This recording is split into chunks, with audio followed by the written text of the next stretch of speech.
Australian cricket selectors, they have named their squad for the T20 World Cup in the US and Caribbean next month, and it has raised some eyebrows. Mark Taylor, among some of the big omissions is Steve Smith. Is this the beginning of the end for his white ball career? Oh, yes, no doubt about that. Look, it's a surprise to me, but it's not a shock.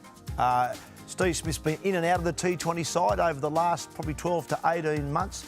They've tried to find a spot for him in the top order, the top three, but when you've got sort of Warner, Travis Head and Mitch Marsh, Australia are going for the power game. It's every side is going for. When in doubt, pick a guy with power. The worry for me, and it's the only worry Australia have got, is if things don't go well at the top and they play on some slow pitches, which they will in the Caribbean, they might lose a little bit with Smith, his ability to build an innings, which you don't really get a huge opportunity in T20 cricket, but they might miss that steady hand in the middle just to rebuild things a bit. Yeah, I couldn't agree with you more. It's that chasing that 150, 160 on a pitch that's a little bit how you're going, and the power doesn't mean so much. Plus his experience for someone like Marsh, who was out of the team a couple of years ago. Now he's batting at 3 or opening the batting, and he's our captain. So just having a safe pair of hands in the sheds, but also his fielding. He's worth 10, 15, 20 runs in the field. Never drops a catch. Really wonderful with his tactics as well. So I reckon we've missed a trick not taking him. No room for Fraser McGurk, the batting sensation. Yeah, and once again, another power player. And look, they tried him in a couple of one-days here in Australia,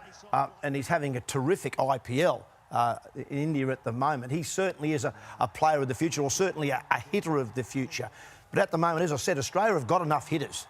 That's not their problem. And if you look at, even you go back to the one-day World Cup of last year, Australia was 7 for 90, chasing 290 against Afghanistan. Glenn Maxwell makes 200 in the middle order. So what Australia are doing is picking power players. So Fraser McGurk will probably be next one in, but at the moment they've got plenty of them already. Now, Tubby, despite the omissions that have been made, how do you think the squad's going to be progressing? How do you think they'll go with the World Cup? Oh, well, they can win it, no doubt about it. I think there's a very good feeling in the Australian side at the moment. They're World Test champions, they're World One-Day champions. They're a chance to get the Triple Crown, if that's the right way to put it. They've got a belief in this side. Mitch Marsh will captain the side. He's very good mates with Pat Cummins. He'll enjoy, I think, having Pat Cummins alongside him as a bit of a lieutenant to chat to. So I think there's a lot of positives for Australia. They've got this belief that they can win, particularly in tournaments. And with T20 cricket, you're seeing one day you're a champion, the next day you're a loser. So it'll go just on the day. Australia, I think, will get towards the end of the tournament somewhere, and then it'll be just beyond the day. We're lucky to have so much depth in Australian cricket.